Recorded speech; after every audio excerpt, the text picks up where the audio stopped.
They buy our land from us, and then they're renting that land out to Gen Z. It seems like having a foreign country own land in our country is antithetical to having a country. Agreed.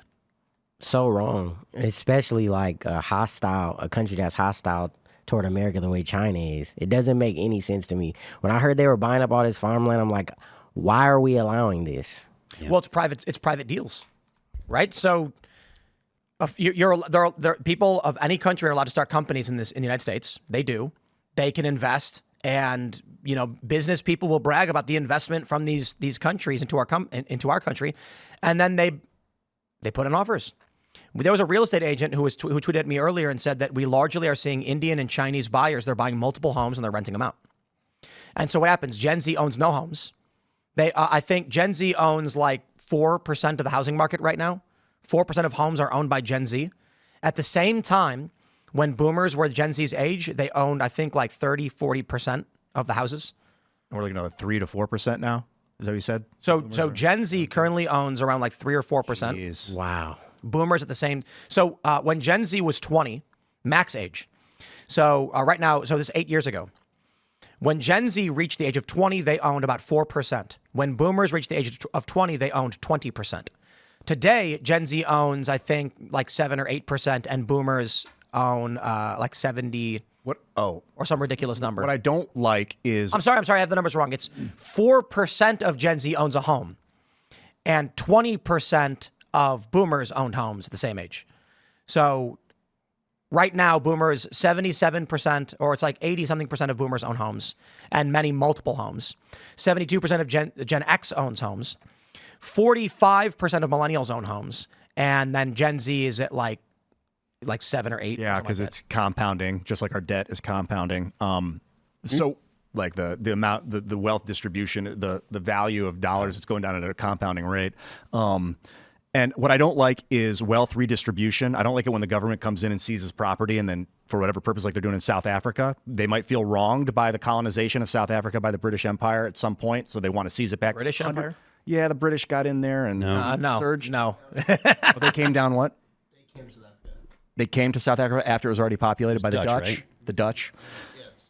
So they're being expelled. So the purpose is foreign people out is basically the idea. And I don't want to see that here. I don't want to get to that point. So, but it seems just wrong that we would allow them to buy farms or residential property. Well, so right now the market is. This is what Trump did this on purpose. Okay, here's what the left doesn't understand about a plan. A plan has variables, but these people don't understand multi-layered thinking or multi-ordered thinking. So I'm not surprised that they're like, Trump didn't plan for this. How could he have? Well, you see, let me explain. When I play a game like chess, okay, and I'm going to move a pawn, I don't think if I move this, I will. That's it. I'm going to move my pawn. This is how you tend to see liberals think. Hey, that pawn should be moved. Okay, here's how Trump is thinking. If I move this pawn, he might move his knight there. He might move his bishop there. If he moves his bishop, I'm going to move my knight. If he moves his queen, I'll move another pawn. So you're contemplating. I am starting a plan. There are multiple variables. Depending on what happens, I will take a different course of action. It may not work out as I'm hoping. I'm hoping that if I make this move, my opponent will move his queen, which I can then trap him. But if he doesn't do that, my plan won't work. I'll have to find another way forward. They don't get it. So they're like, how could Trump have planned for this? There's one really obvious piece of evidence that Trump intended to do this, that there was a play. And it is that, as I've stated from the moments he implemented universal tariffs, blanket universal tariffs do not make sense on layer one. You all know it. I said it the entire time this happened. The moment he introduced these, I said it does not make sense on layer one unless there is another play, a deeper plan we don't know about. Because putting a tariff on bananas makes no sense. We don't grow bananas here. Putting a tariff on Honduran or Guatemalan coffee makes no sense. We can't grow that here. We have one coffee. We have Kona. So Trump doing blanket tariffs means he's thinking about something else. Mr. Beast made the point that he has to import cocoa beans to make the chocolate here in the United States. And now that there's tariffs, he might as well make them somewhere else. Exactly. So Trump drops all the tariffs back down. What do we end up with? If Trump came out and said, we're going to put a 10% tariff on anything, the market crashes like it did. So he comes out and says, it's going to be 30, it's going to be 40, it's going to be 90, it's going to be 10, it's going to be 60. The market crashes. He then comes back and says, okay, you win. I'm pulling tariffs down to 10%.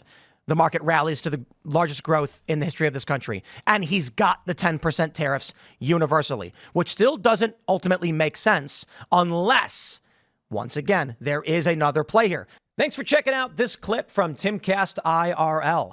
Make sure to watch the show live Monday through Friday at 8 p.m. Subscribe to this channel, and we will see you all there.